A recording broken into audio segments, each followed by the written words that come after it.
ॐ अज्ञानतिमिरन्धस्य ज्ञानाञ्जनशलाकया चक्षुरुन्मिलितं येन तस्मै श्रीगुरुवे नमः।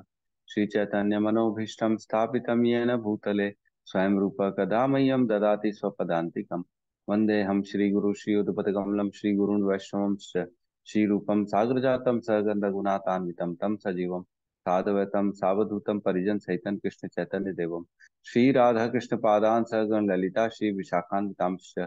हे कृष्ण करुणा सिंधु दीनबंधु जगतपते गोपेश गोपिका कांता राधा कांत नमस्तुते। तप्त कांचन गौरांगी राधे वृंदावनेश्वरी वृषभानुसुते देवी प्रणमामि हरिप्रिये। वाञ्छा कल्पतरुभ्यश्च कृपा सिन्धुभ्य एव च पतितानां पावनेभ्यो वैष्णवेभ्यो नमो नमः। नमो विष्णुपादाय कृष्णपृष्ठाय भूतले श्रीमते भक्तिवेदांत स्वामी इति नामिने नमस्ते सरस्वते देवे गौरवाणी प्रचारिणे निर्विशेष शून्यवादी पाश्चात्य देशितारिणे। जय श्री कृष्ण चैतन्य प्रभु नित्यानंद श्री अद्वैत गदाधर श्रीवासादि गौर भक्तवृंद। हरे कृष्णा कृष्णा कृष्णा हरे हरे हरे राम राम राम हरे कृष्णा। तो सभी भक्त का स्वागत है। और हमारे बीच में किरण राधिका माता जी हैं, जिनको बहुत बहुत शुभकामनाएं। कल उनका हरे कृष्णा टीवी में बहुत अच्छा इंटरव्यू पॉडकास्ट आया था। आपको बहुत बहुत शुभकामनाएं माता जी। थोड़ा सा मतलब पूरा तो नहीं सुन पाए, लेकिन मैंने सुना था और काफी अच्छा बोला आपने। हरि बोल। धन्यवाद प्रभु जी। हरे कृष्णा, दंडवत प्रणाम। आप सबका ही आशीर्वाद है और समस्त वैष्णव की कृपा है कि कहीं अपनी बातों को रखने में मैं समर्थ हो पाती हूँ। बिना गुरु आज्ञा के, बिना गुरु आदेश और आप सबके आशीर्वाद से संभव नहीं है। और मैंने, अगर आपने पॉइंट देखे होंगे, जितना भी देखा होगा सेशन, आपको ऐसा लगा होगा कि मैंने इसकी चर्चा कभी की होगी। तो इसलिए आपको भी हृदय से धन्यवाद है कि आपके ही शब्दों को वहां मैं परिलक्षित कर पाई हूँ। अरे मैं तो कहा आप भी बजा के।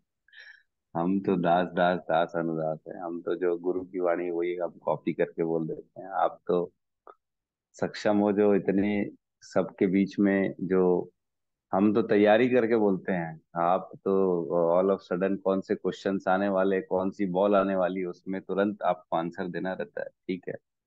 तो नो डाउट सब अपनी अपनी जगह आपने बहुत अच्छा जवाब दिया। और कहीं ना कहीं हमारे रायपुर का, हमारी टीम का आप हिस्सा हैं, और हम सब का नाम इसमें बहुत आगे बढ़ रहा है। बहुत बहुत धन्यवाद आपका।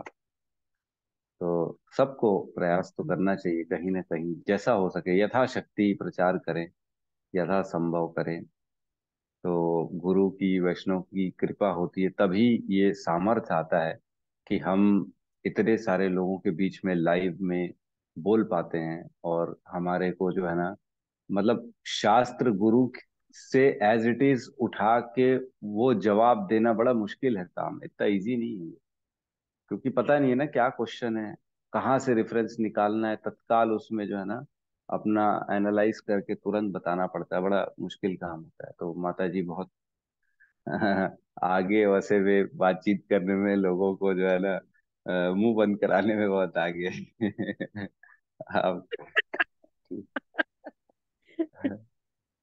धन्यवाद प्रभु जी, आप सबकी कृपा रहे। ठीक है, बहुत बहुत धन्यवाद।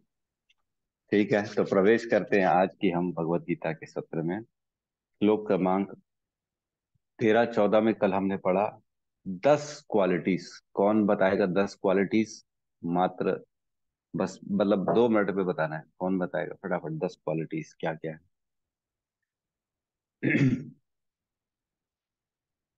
हरे कृष्णा प्रभु जी, दंडवत प्रणाम। हरे कृष्णा। जो भगवान के सबसे प्रिय है, उनके 10 जो क्वालिटीज हैं उनको मैं बता रही हूँ। जो द्वेष से रहित होता है, जो सभी जीवों के प्रति ईर्ष्या नहीं करता है, जो सभी जीवों के प्रति दयालु है, मित्र है, स्वामित्व की भावना से रहित है, अहंकार से रहित है, जो सुख दुख में समान तरह का बर्ताव करता है, क्षमाशील है, जो हमेशा संतुष्ट रहता है, और सुखी रहता, निरंतर भगवान की सेवा में लगा रहता है। और कुछ छूट गया होगा तो वो जी आप बता दीजिए। आत, हरे आत्म कृष्ण संयमी है वो। जी। और जो है ना, वो सभी का दयालु मित्र है। मेरे ख्याल से 2 पॉइंट माता जी ने छोड़ दिया, बाकी तो सब बता दिया। जी। तो आत्म संयमी मतलब जो मन को कंट्रोल में रखता है, और सभी का दयालु मित्र है।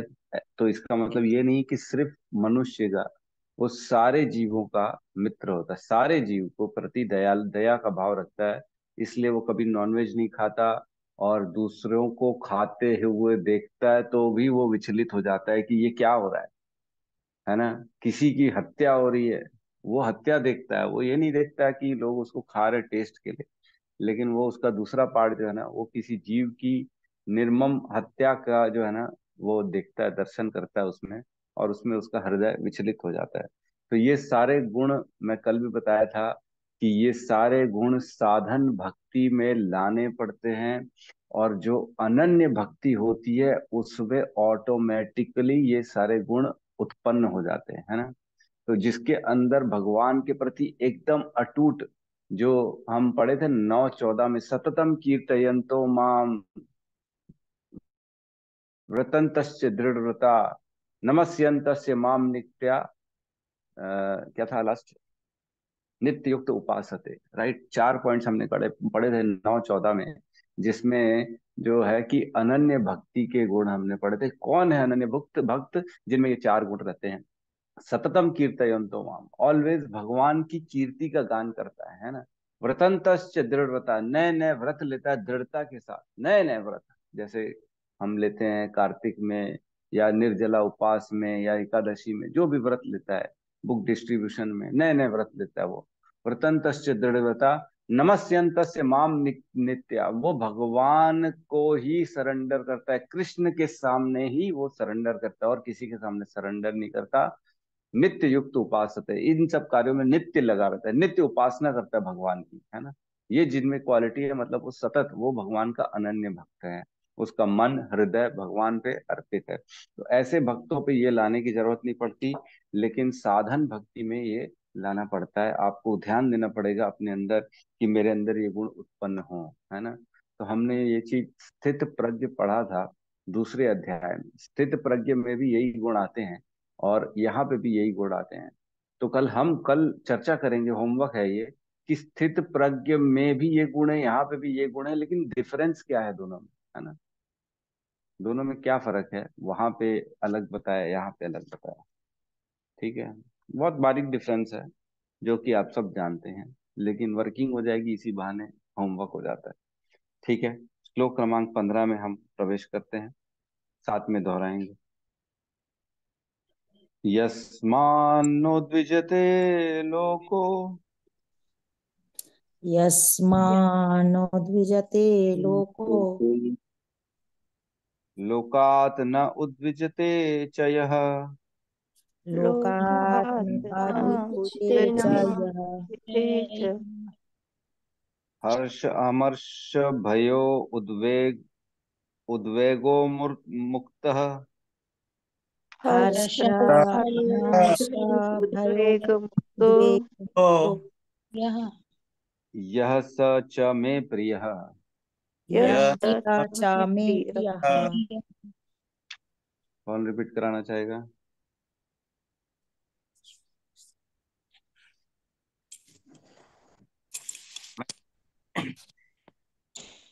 यस्मात्तन्नो द्विजते लोको यस्मात् यस्मात् न यस्मान्नो द्विजते द्विजते लोको उद्विजते लोको लोको लोकान्नो द्विजते च यः लोकान् लोकान् लोकान् द्विजते द्विजते द्विजते च यः च च यः यः हर्षमर्षभयोद्वेगै मुक्तो हर्षं हर्ष हर्षामर्षभयोद्वेग भयोद्वेगो मुक्तो यः स च मे प्रियः।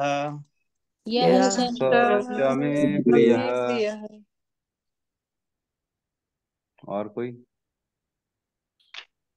यस, सत्यम प्रभु बोलिए। हरे कृष्णा भाई जनन पड़ा। धन्यवाद।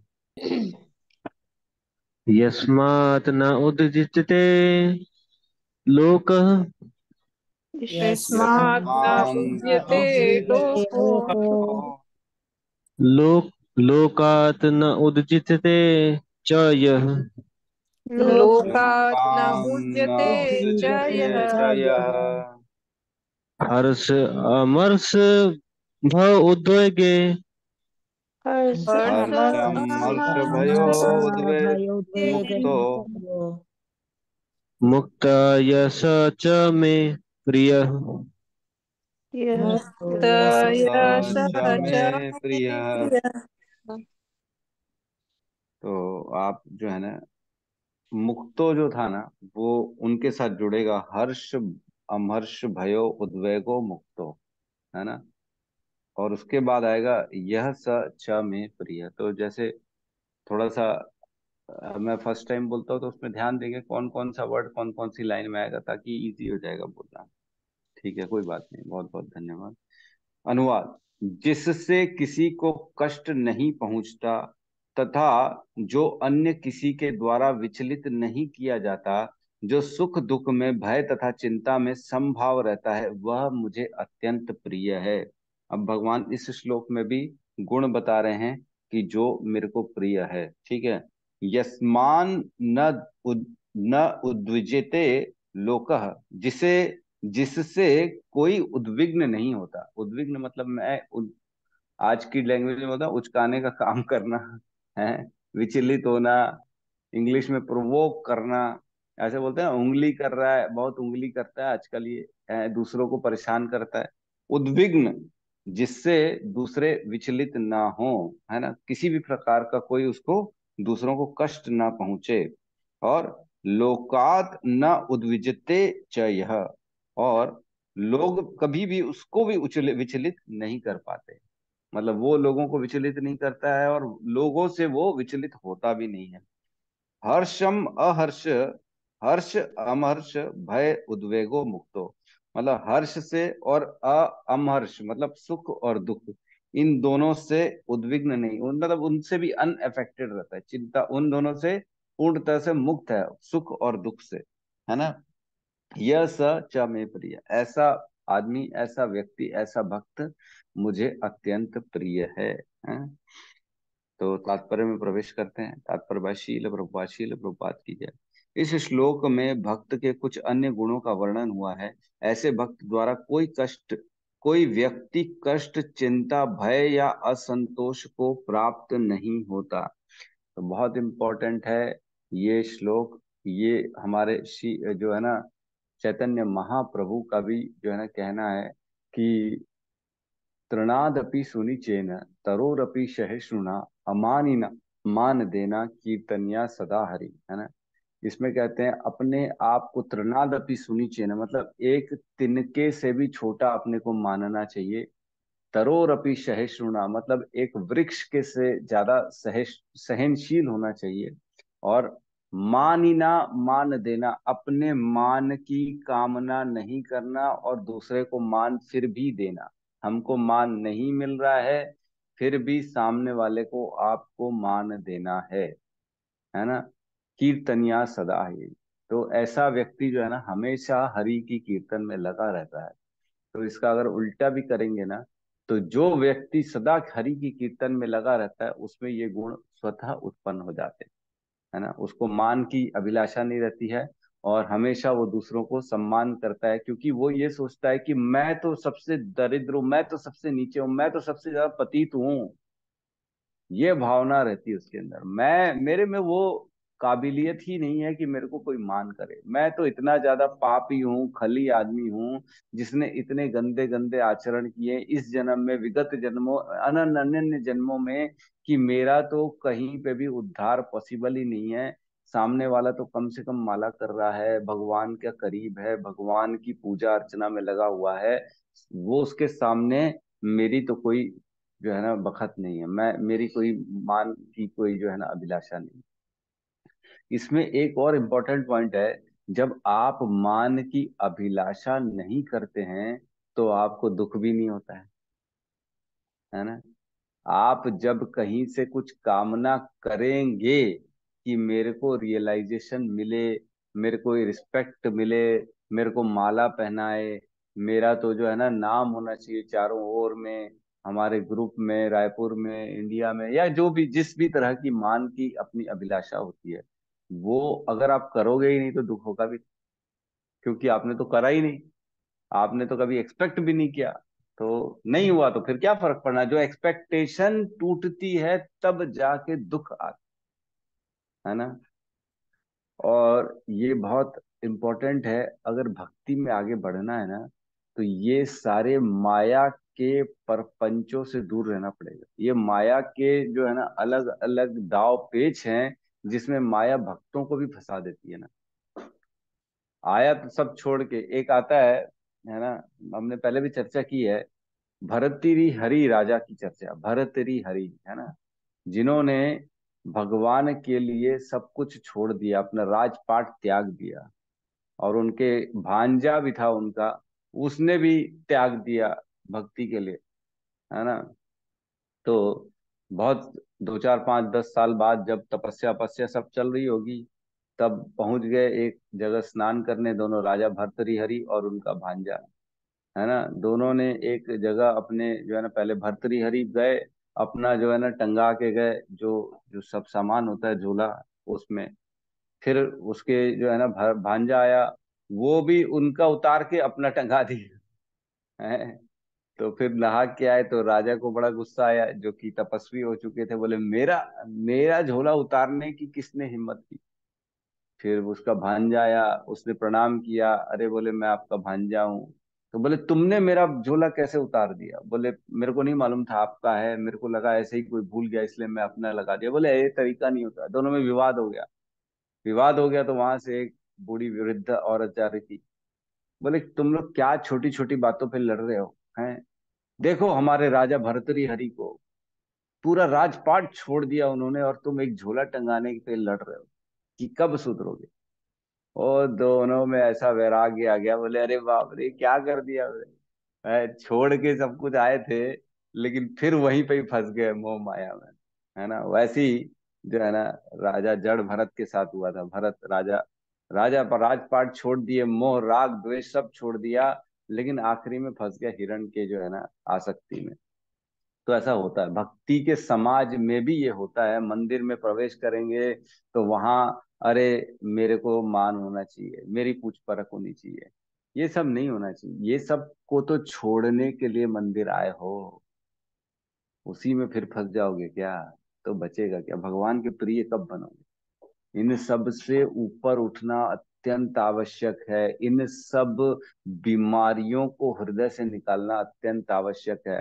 अपने आप को सबसे नीचे मानना चाहिए, एकदम नीचे। मैं मतलब क्या होता है मालूम, एक ना बड़े उत्तम कैटेगरी के, मतलब बड़े हमारे सीनियर वैष्णव मेरे घर आए थे इस्कॉन के, ऐसी चर्चा चल रही थी, तो मेरे को उन्होंने बोला, मेरे को ना वो हृदय में पॉइंट टच कर गया, बहुत टच कर गया।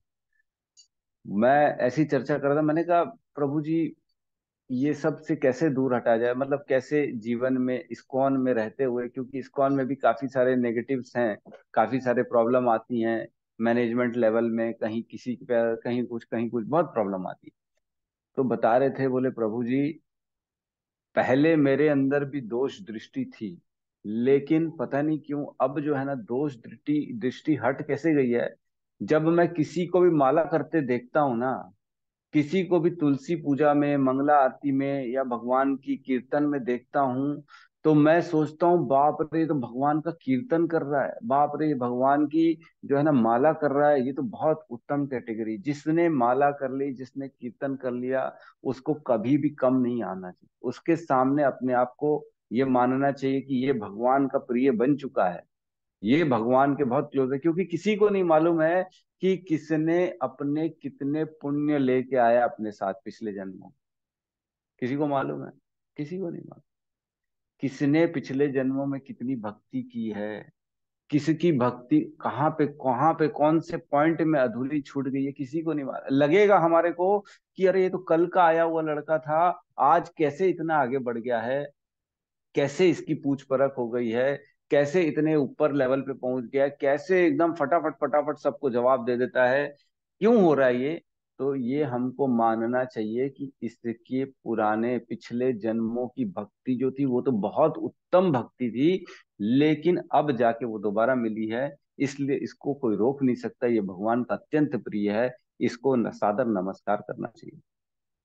जब ये भावना आएगी तब हम अपने आप को पाएंगे कि द्वेष रहित हो जाएंगे, किसी को उद्विग्न नहीं कर पाएंगे, और ना ही हमें कोई उद्विग्न कर पाएगा। न हम किसी को उद्विग्न करेंगे, न कोई हमको उद्विग्न करेगा। हरि बोल, हरि बोल। ठीक है। और भगवान ने वैसे ही 9वें अध्याय में बोला ही है कि जो है ना, क्या है, क्षिप्रम भवति धर्मात्मा, है ना, शाश्वत शांतिम निगच्छति, साधुरेव समंतव्य, साधुरेव समंतव्य, सम्यक व्यवस्थितो ही सा, है ना। ये 9वें अध्याय का श्लोक है, जिसमें भगवान कहते हैं कि ऐसा भक्त है, उसको मैं तुरंत धर्मात्मा बना देता हूं, जिसने अपिचेत सुदुराचारो, है ना, अपिचेत सुदुराचारो, जिसने कभी कोई दुराचार भी कर दिया हो, सपोज करो उसने कोई गड़बड़ सड़बड़ कर दी, फिर भी जो है ना, कौन सा श्लोक है, अपिचेत सुदुराचारो भजते माम अनन्य भाग।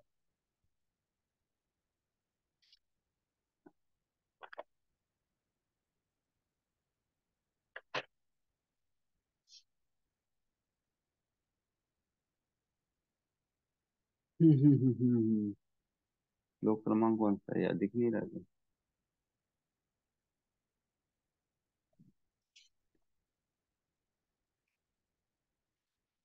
तो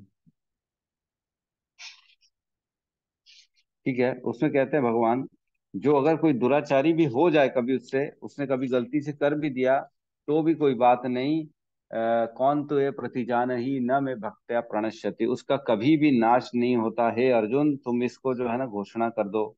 उसके बाद भगवान कहते हैं उसके नेक्स्ट श्लोक में, 930 माता जी ने भेजा है, 9:30, तो गजब है, मैंने लिखा नहीं अपने पास, ठीक है।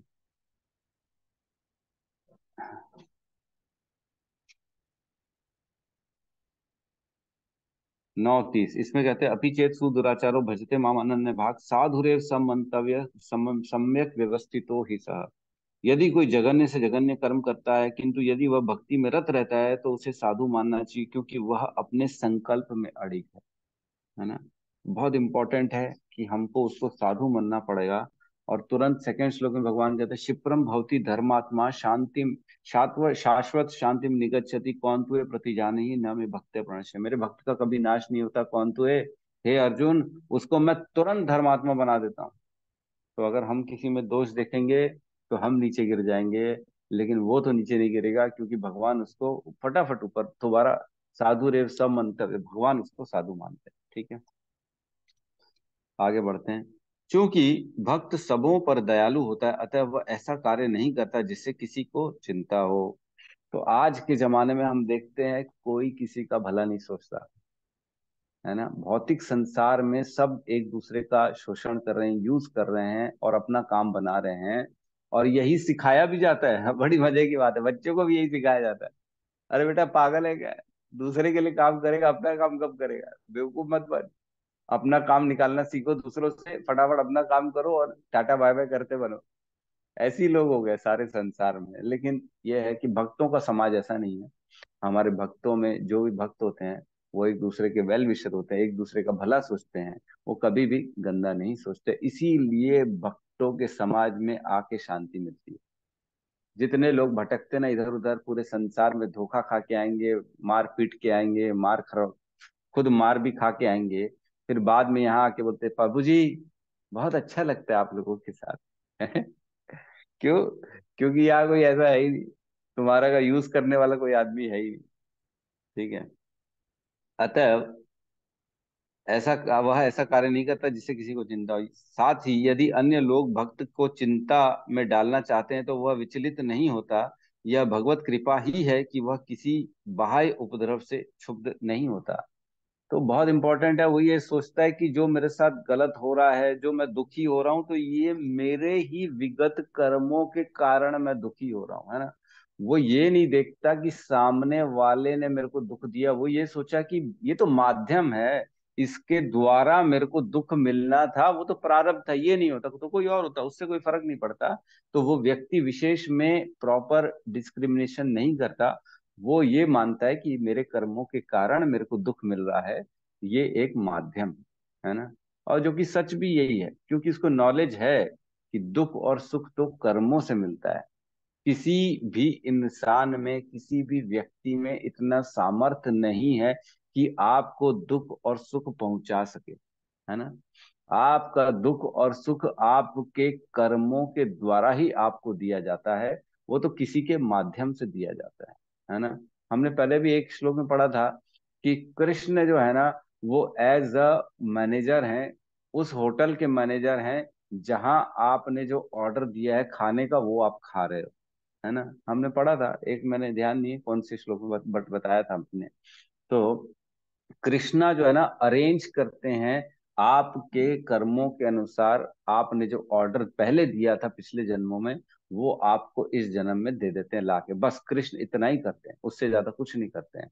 तो आदमी पूरा विचलित होता है भौतिक में, अरे मेरे साथ गलत हो रहा है, मेरे साथ ये कर दिया, है ना, मेरे पड़ोसी ने मेरे को जूता मार दिया, अरे मेरे को तो मुंह पे कालिक पुत गई, अरे अरे तो तुम्हारे कर्म ही ऐसे थे, क्या करोगे। मतलब मैं उसको छोड़ूंगा नहीं, उसकी जान ले लूंगा। अरे उसने तो किया, लेकिन तुम्हारे साथ हुआ इसलिए क्योंकि तुम्हारे कर्मों में ये पेंडिंग था, होना ही था। ठीक है। वास्तव में सदैव कृष्ण अमृत में लीन रहने तथा भक्ति में रत रहने के कारण ही ऐसे भौतिक उपद्रव भक्त को विचलित नहीं कर पाते। सामान्य रूप से विषयी व्यक्ति अपने शरीर तथा इंद्रिय तृप्ति के लिए किसी वस्तु को पाकर अत्यंत प्रसन्न होता है। तो जो सामान्य व्यक्ति होता है वो इंद्रिय तृप्ति के लिए ही कार्य करता है। तो इंद्रिय तृप्ति होती है तो प्रसन्न होता है, उसको कुछ चीज मिलती है तो प्रसन्न होता है, कुछ चीज छिन जाती है तो दुखी होता है। लेकिन कृष्ण भावना में तो आदमी को मालूम है सुख दुख जो है ना ये विषयों में नहीं है। ये विषय तो खाली फंसाने के लिए इस संसार में माया के द्वारा, जितना जितना विषयों में फंसेंगे उतना उतना संसार में दुख भोगते चले जाएंगे, है ना। ब्रह्मभूत प्रसन्न आत्मा न शोषति न कांक्षति, है ना। 18.54 उसमें बताते हैं कि जो ब्रह्मभूत की अवस्था को प्राप्त होता है, न किसी, वो किसी भी बात पे न शोक करता है, न किसी चीज की आकांक्षा रखता है अपने हृदय में। वो सब भगवान पे छोड़ देता है। जो भी परिस्थिति है प्रभु, सुख में सुखी नहीं रहना, दुख में दुखी नहीं रहना, है ना। एक श्लोक आता है,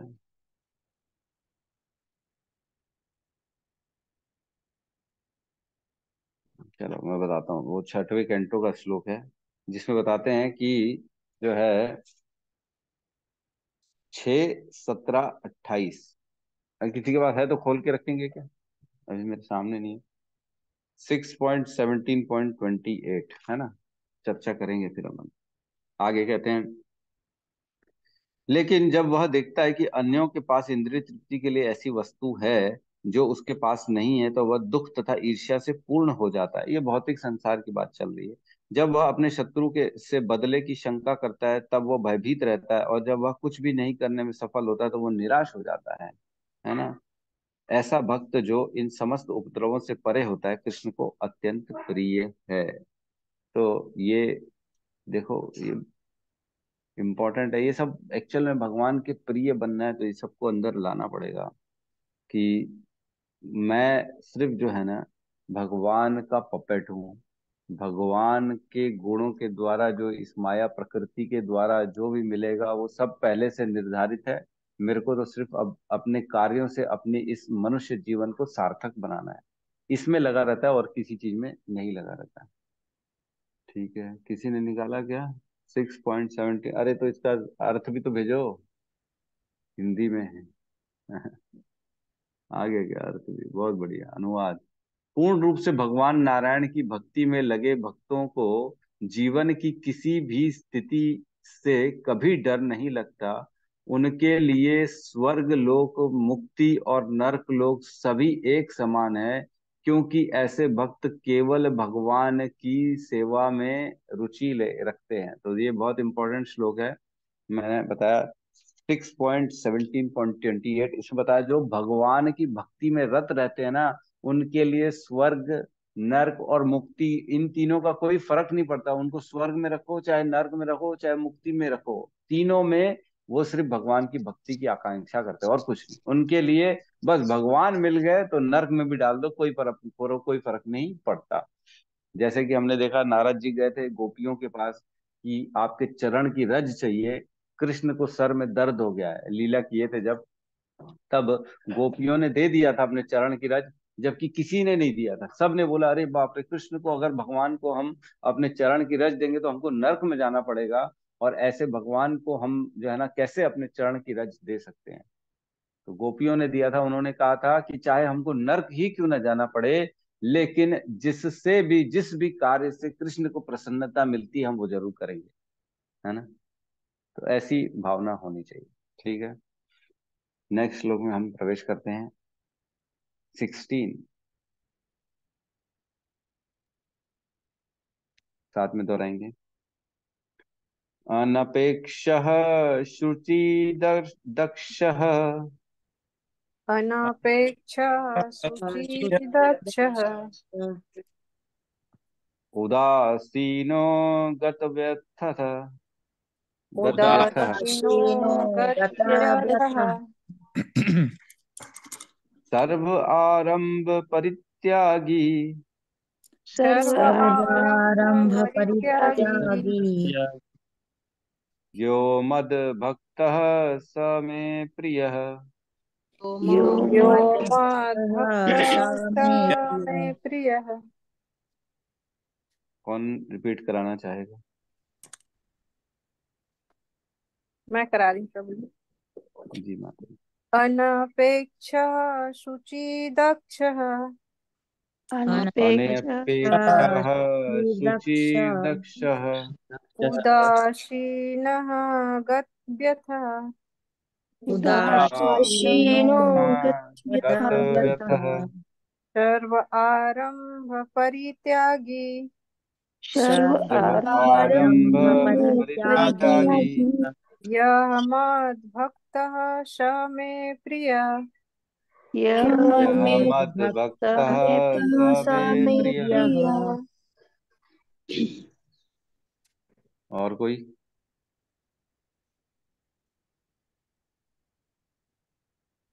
प्रभु जी 27 लोग हैं।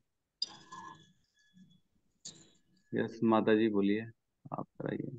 अनपेक्षा शुचिदक्ष अनपेक्षः अनपेक्षः अनपेक्षः शुचिर्दक्षः शुचिर्दक्षः उदासीनो गतव्यथः उदासीनो गतव्यथः गतव्यथः सर्व आरम्भ परित्यागी सर्व सर्व आरंभ आरम्भ परित्यागी परित्यागी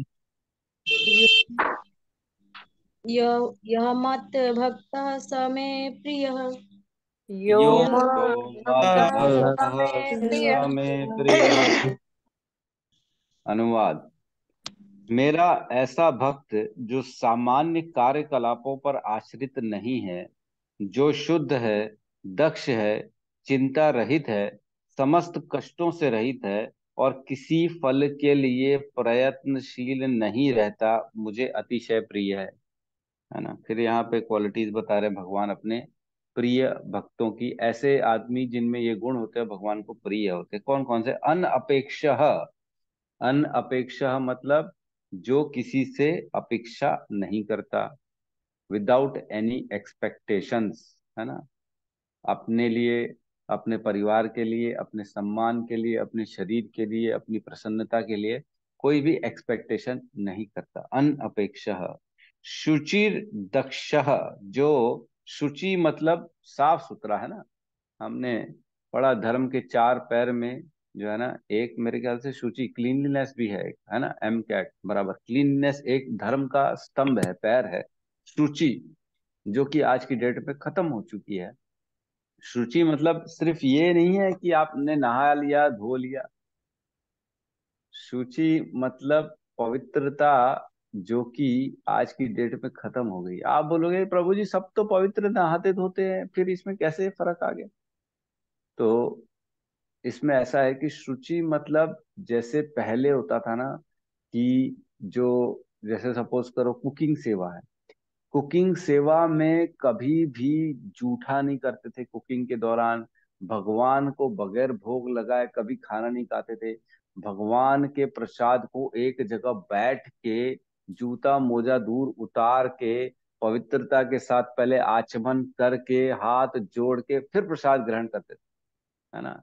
आजकल तो क्या होता है, सब सिस्टम ही खराब हो गया है, जूता पहन के खड़े होके खा रहे हैं शादियों में। तो ये शुचि के खिलाफ है, ये अपवित्रता है। आप जो है ना चमड़े का जूता पहने हो, चमड़े का जो है ना बेल्ट पहने हो, आपने हाथ धोया है कि नहीं धोया है, दूसरे की प्लेट से खाना उठा के खा रहे हो, है ना। वही बुफे सिस्टम है, उसी में सबके हाथ जा रहे हैं, है ना। डाल भी रहा है निकाल भी रहा है, किसी ने जो है ना पता लगा यूरिन मलमूत्र त्याग किया और आके उसको ऐसे ही उठा रहा है, किसी को कोई हाथ धोने की, कोई अपने साफ सफाई की चिंता नहीं। हमारे शास्त्र में कहते हैं जिसने भी जो है मल मूत्र मल त्याग किया है उसको तुरंत दोबारा स्नान करना चाहिए, है ना, करना चाहिए। लेकिन अगर नहीं कर पा रहे हो तो कम से कम आपको अपने जो है ना एक नैपकिन गीला लेना चाहिए, उससे थोड़ा बहुत शरीर हाथ पैर और अपना मुख सबको अच्छे से गीला कर लेना चाहिए। तो कोशिश करनी चाहिए पवित्रता मेंटेन करने की, लेकिन आज की डेट में इससे किसी को कोई दरोकार नहीं है ना। लोग नहा भी रहे हैं, एक एक दो दो तीन तीन दिन में एक बार नहाते हैं। कई लोग ठंड में, अरे ठंड है छोड़ो कौन नहाएगा, है क्या फर्क पड़ना है, नहा रहे हैं कि नहीं। पहले मैं एक एक लेक्चर में सुन रहा था, जो ब्रश करते रहे सुबह कुल्ला करते दतुन करते हैं जब, तो उसका मापदंड है कि उसमें जो है ना जब दतुन करते हैं तो 27 बार कुल्ला करना चाहिए। कोई करता है 27 बार कुल्ला? हाँ 2 बार 3 बार हो गया बस प्रभु जी, ठीक है खत्म कहानी। तो सब शॉर्टकट में हो गया है, कोई किसी को जो है ना पवित्रता नहीं मेंटेन कर पा रहे हैं, सब नॉर्मल हो गया, सबको कैजुअल ले लेते, कोई चीज में कोई फर्क नहीं पड़ता। भगवान के सामने, भगवान के विग्रह के सामने ना जोर जोर से बातें नहीं करनी चाहिए, चुटकुले हे हो नहीं करना चाहिए, तो उसका भी किसी को चिंता नहीं। ठाकुर जी को ठाकुर जी मानते कहाँ हैं? ठाकुर जी को तो बस ला के रखा हुआ है ताकि आप जो है ना हमारे फूड को प्रोसेस करके पाप रहित बना दो, और आप जो है ना खाली हमारे को ना स्वास्थ्य अच्छा दो, आप हमारे को धन अच्छा दो, बस यही चाहिए आपसे, और कुछ नहीं चाहिए। तो ऐसा नहीं है, सब मेंटेन, पवित्रता मेंटेन करनी चाहिए, तब जाके भगवान को भी अच्छा लगता है ना। शुचि दक्ष पटु होता है वो, इन सब चीजों में बहुत एक्सपर्ट होता है। और उदासीनो, उदासीन रहता है, उदासीन मतलब अनअफेक्टेड, ज्यादा चिंता नहीं रहता है उसको कोई भी चीजों से, मतलब टेंशन नहीं रहता किसी भी चीज का। और गत व्यथा, सारे कष्टों से मुक्त रहता है वो, क्योंकि वैसे ही वो ज्यादा अनअफेक्टेड रहता है, इसलिए इन सब चीजों से ज्यादा फर्क नहीं पड़ता है। और लिखा है सर्व आरंभ परित्यागी, इसका बड़ा इंपॉर्टेंट मतलब है। सर्व आरंभ परित्यागी मतलब ऐसे ऐसे काम, ऐसे चीजों से, ऐसे वो अनुष्ठान, ऐसे संकल्पों से दूर रहता है जिसमें बहुत ज्यादा प्रयासों का इन्वॉल्वमेंट है ना। ऐसा कोई संकल्प नहीं लेता प्रभु जी मैं ना बस 2 साल रुको, इतना बड़ा काम कर रहा हूं मैं, इतना बड़ा डोनेशन दूंगा आपको, मैं दिन रात एक करके मेहनत करके जो है ना ऐसा काम करूंगा कि करोड़ों आ जाएंगे मेरे पास, फिर देखना, फिर डोनेशन भी दूंगा, फिर भक्ति भी करूंगा। तो ये कोई बात हुई बताओ, ऐसे कर्मों से, ऐसे संकल्पों से दूर रहता है जिसमें बहुत ज्यादा प्रयास, बहुत ज्यादा मेहनत, बहुत ज्यादा टाइम इन्वॉल्वमेंट लगता है, वो सब नहीं करता, क्योंकि इन सब चीजों का कोई अर्थ नहीं है ना। समय खराब करने से अच्छा भक्ति करें, क्योंकि जो मिलना है वो भाग्य के अनुसार मिलना है। ज्यादा श्रम करने से कोई फर्क नहीं पड़ता है, मिलता तो उतना ही है जितना हमको मिलना रहता है। तो श्रम एव ही केवलम, श्रम नहीं करना चाहिए, ऐसे आरंभ, कोई काम का आरंभ ही नहीं करना चाहिए। पता लगा, जैसे कई लोग बोलते हैं भक्त प्रभु जी मेरा ना प्रमोशन हो रहा है मेरे को, लेकिन ना उसमें थोड़ा सा हार्ड ड्यूटी रहेगी, लेकिन सैलरी डबल हो रही है। तो क्या हम सिर्फ धन के लिए काम करते हैं? क्या जीवन धन कमाने के लिए मिला? हमारे प्रभुपाद को जो है ना एक बार क्या हुआ, जब प्रभुपाद का बिजनेस था। तब ना वो फार्मासिस्ट थे, वो जो है ना औषधियां बनाते थे और जाके बेचते थे। औषधियों का काम था उनका। तो तब अंग्रेजों को पता पड़ा, तो अंग्रेजों ने उनको ऑफर दिया था। मीटिंग हो रही थी उनकी, एक बीच में मीडिएटर था हिंदुस्तानी, वो अंग्रेजों से उनकी मीटिंग कराया कि ये काम करते हैं ऑलरेडी फार्मेसी का। तो अंग्रेजों ने उनको बोला कि आप है ना एक काम करो, हमारे ऑल ओवर इंडिया के डिस्ट्रीब्यूटर बन जाओ, और आप सिर्फ अपने जो जहां जहां आप बेचते हो सिर्फ बेचना है आपको, कुछ और नहीं करना है। सामान पूरा हम देंगे, आपको बैठे बैठे कमाना है बस। आपके क्योंकि कांटेक्ट हैं, आप ये काम ऑलरेडी करते हो। तो मीटिंग चल रही थी, चलते चलते थोड़ी लंबी खिंच गई मीटिंग, 7 बज गए। तो प्रभुपाद जो है ना विचलित होने लगे, बोले 7 बज गए, मुझे जाना है। तो अंग्रेजों ने बोला कि कहाँ जाना है, अभी तो हमारी फाइनल डिस्कशन पेंडिंग है, अभी तो और लगेगा टाइम, 1 डेढ़ घंटा रुको आप। तो बोले मैं रुक नहीं सकता, मेरे को बहुत इंपॉर्टेंट मेरी किसी के साथ मीटिंग है, मेरे को जाना है। तो जो मीडिएटर था वो भी बोले एक दिन छोड़ दो मीटिंग, कैंसिल कर दो, ये इंपॉर्टेंट मीटिंग है, तुम्हारे को ऑल ओवर इंडिया का डिस्ट्रीब्यूटर बनाया जा रहा है। तो बोले नहीं, मैं उस मीटिंग को छोड़ ही नहीं सकता, चाहे मेरे को काम मिले चाहे ना मिले, इन कामों में मेरे को कोई मतलब इनसे ज्यादा इंपॉर्टेंट मेरे लिए वो काम है। तो बोले कौन सा काम है भाई, किससे ऐसी मीटिंग है? तो बोलते हैं मेरे को गौर आरती कर दी है, मेरे गौर आरती का समय हो गया, शाम के 7 बज गए। बोले अरे, एक दिन आरती नहीं करोगे तो क्या फर्क पड़ेगा? तो बोले नहीं, मेरा संकल्प मीन्स संकल्प, ड्यूटी मीन्स ड्यूटी। मेरे को कोई जरूरत नहीं है ऐसी मीटिंगों की, ऐसे काम की जो मुझे भगवान से दूर लेके जाए। तो उन्होंने मीटिंग छोड़ दी और वापस चले गए। सोचो, ये है हमारे शील प्रभुपाद। और हम क्या करते हैं, अरे ठीक है एक दिन छोड़ देते हैं ना, क्या फर्क पड़ना है, आज नहीं कर लेंगे क्या फर्क पड़ना है। तो ऐसा नहीं होना चाहिए, ऐसे सर्व आरंभ परित्यागी, ऐसा आरंभ करने से पहले सोचना चाहिए कि क्या मैं भगवान से दूर तो नहीं हो जाऊंगा। ठीक है, यो मत भक्ता स में प्रिय, ऐसे भक्त मेरे को अति प्रिय, अतिशय प्रिय है। ठीक है, तो तात्पर्य में प्रवेश करते हैं। तात्पर्य पर शील प्रभुपाद की जय। भक्त को धन दिया जा सकता है, किंतु उसे धन अर्जित करने के लिए संघर्ष नहीं करना चाहिए, है ना। भक्त कलेक्शन कर सकता है, ले सकता है, लेकिन भक्त संघर्ष नहीं करता कमाने के लिए, है ना। ऐसा नहीं होना चाहिए कि हमारा तो ना ठीक है जो है ना, बेस तो है ही है, एक काम करते हैं, बेस में कुछ भक्त खाली रहते हैं, तो किसी का ना प्रचार कर देते हैं, किसी की मार्केटिंग भी कराते हैं किसी के प्रोडक्ट की, है ना। ऐसा हो सकता है कोई बोल दे, ऑफर कर दे कि प्रभु जी आप लोगों के यहाँ तो बहुत सारे लोग आते हैं, एक काम करो मेरा दिया बत्ती बत्ती बेचा करो ना, मैं आपको प्रॉफिट दूंगा। ऐसा हो सकता है कोई ऑफर दे दे। लेकिन इन सब चीजों में क्या है, भक्तों को इन्वॉल्व नहीं होना चाहिए। हम धंधा करने के लिए नहीं बैठे हैं, है ना, हमको भगवान की भक्ति करनी। तो इन सब चीजों से दूर रहना चाहिए। तो भगवत कृपा से यदि उसे स्वयं धन की प्राप्ति हो तो वह उद्विग्न नहीं होता। ऑटोमेटिक मिल जाता है तो ठीक है, उसमें भी स्वीकार कर लेता है भगवान की कृपा समझ के। स्वाभाविक है कि भक्त दिन भर में 2 बार स्नान करता है और भक्ति के लिए प्रातःकाल जल्दी उठता है। इस प्रकार वह बाहर तथा भीतर से स्वच्छ रहता है। तो ये स्वच्छता के लिए बताया गया, कम से कम 2 बार स्नान करना चाहिए। 2 बार नहीं कर दो, कम से कम एक बार तो करना ही चाहिए। सुबह उठना चाहिए, आरती करनी चाहिए, ये सारी स्वच्छता के लक्षण है। बैठ के एक जगह भोजन पाना चाहिए, प्रसाद पाना चाहिए, है ना। घूमते फिरते ऐसे कभी भी कुछ भी उठा रहे हैं, पहन के खा रहे हैं जूता मोजा, ऐसा नहीं करना चाहिए। ठीक है, आगे कहते हैं, भक्त सदैव दक्ष होता है क्योंकि वह जीवन के समस्त कार्यकलापों के सार को जानता है और प्रामाणिक शास्त्रों में दृढ़ विश्वास रखता है। तो भक्त जो होता है ना, वो शास्त्रों में विश्वास रखता है ना। कभी भी जीवन में कोई भी अगर मुश्किल हो तो आपको गुरु, साधु और शास्त्र, है ना, ये 3 चीजों से उसका आंसर निकालना चाहिए।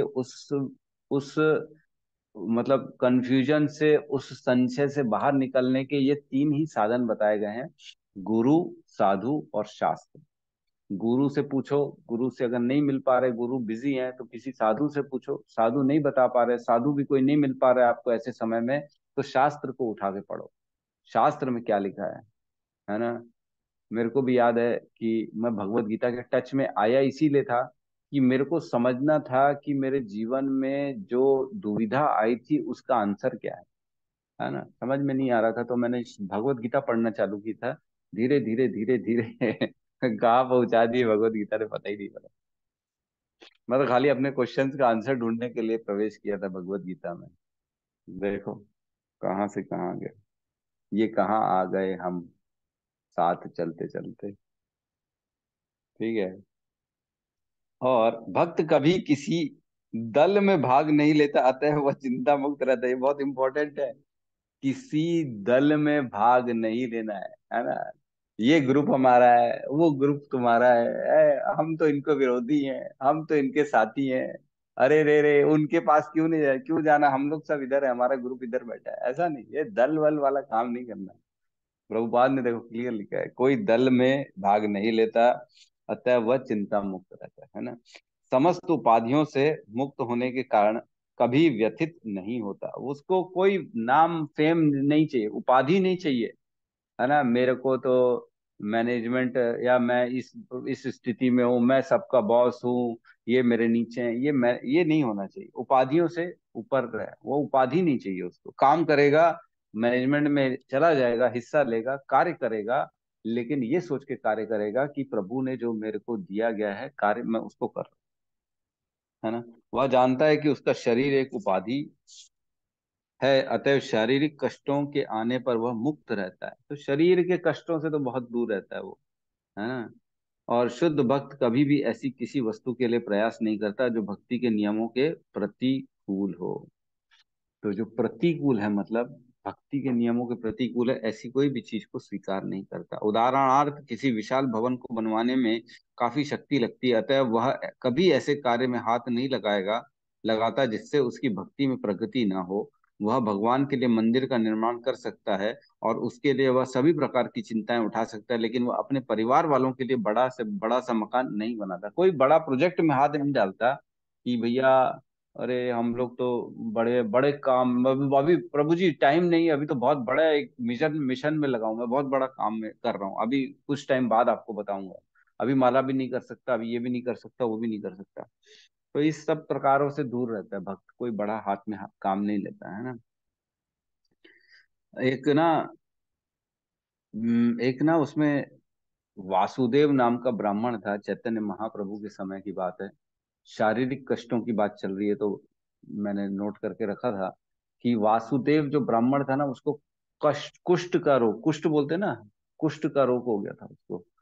तो कुष्ठ के रोग में उसके ना शरीर में जो पीप और ये जो रहता है ना, जो पीप ही तो बोलते हैं ना, उसको क्या बोलते हैं, जो गंदगी निकलती है शरीर से, वो वो निकलते रहती थी, तो कीड़े लग गए थे उसके शरीर में मालूम। तो वो इतना ऐसा व्यक्ति था वो वासुदेव, की वो कीड़े जो है ना गिर जाते थे तो ना उठा के वापस रख देता था अपने शरीर में कि नहीं, तुम्हारा जो है ना, तुम्हारा भोग, तुम्हारी जो जीवन व्यापन का साधन है वो यही है, तुम लोग तो ग्रहण करो, कोई बात नहीं। और उनको कष्ट होता रहता था। तो इस प्रकार शारीरिक कष्टों से बहुत ऊपर थे। चैतन्य महाप्रभु ने देखा उनको और उन पे कृपा की चैतन्य महाप्रभु ने। और उन्होंने देखा कि शरीर से ऊपर है वो। बोले शरीर जो मेरे भाग्य में है वो मेरे को मिलेगा, इससे ज्यादा न कम मेरे को कोई फर्क नहीं पड़ता। तो मैं तो बस भगवान का जो है ना भक्ति में लगा रहूंगा। तो इस प्रकार की उनकी सोच थी वासुदेव की। तो कभी भी भक्त जो है ना शारीरिक कष्टों में फंसता नहीं है। मिले तो ठीक, नहीं मिले तो ठीक, कोई प्रॉब्लम नहीं। ठीक है। तो किसी का कोई प्रश्न है तो हम ले सकते हैं, या कोई किसी की बात है, रियलाइजेशन है, तो बिल्कुल शेयर कर सकते हैं।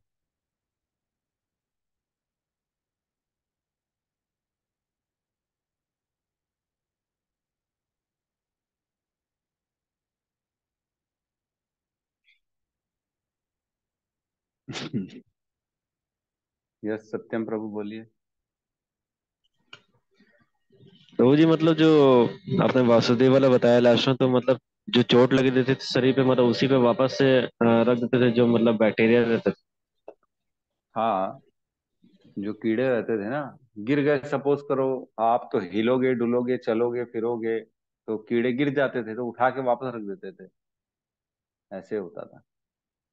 तो ये एकदम जो है ना, ये तो बहुत मतलब अनन्य भक्ति महापुरुष के लक्षण है, ये एकदम महात्मा के लक्षण है। हम में तो ये चीज जो है ना अभी एट प्रेजेंट तो बहुत मुश्किल है, ना के बराबर है। बट फिर भी कि इससे ये समझना चाहिए कि कम से कम शरीर के कष्टों से तो अपने आप को दूर करो। किसी के कुछ कष्ट आ गया तो उसी में लगा पड़ा, पर "हे प्रभु जी, हाय मैं ये कुछ ये नहीं कर सकता, वो नहीं कर सकता, मेरे शरीर साथ नहीं दे रहा, मैं माला नहीं कर सकता"। बुढ़ापा आ जाता है तो आदमी बैठा रहता है घर में, और वो टाइम पास करेगा टीवी के सामने कि मैं चल नहीं सकता, मैं ये नहीं कर सकता। अरे तो भाई तुम भक्ति करो, माला करो, स्मरण करो, कुछ तो करो। टाइम पास करने का जरूरत नहीं है टीवी के सामने।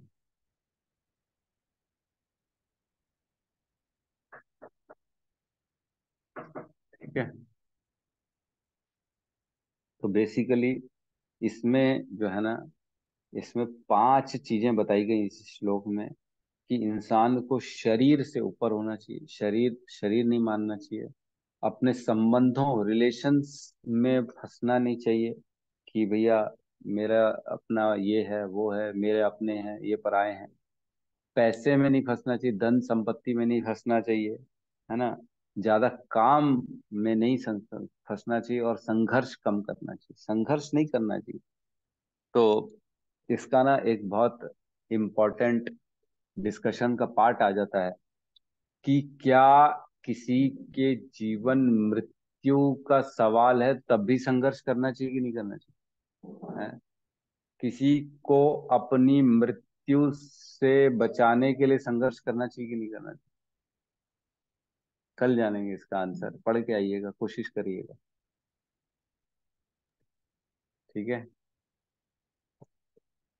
तो कल के लिए होमवर्क है, कोशिश करिए कहीं से रेफरेंस निकालिए कि क्या मृत्यु के लिए संघर्ष करना चाहिए कि नहीं करना चाहिए। किसी को बचाने के लिए बहुत लगे बड़े, इस डॉक्टर के पास, उस डॉक्टर के पास जाना है, ये बचाना है, उसकी जीवन बच जाए, मृत्यु से बच जाए।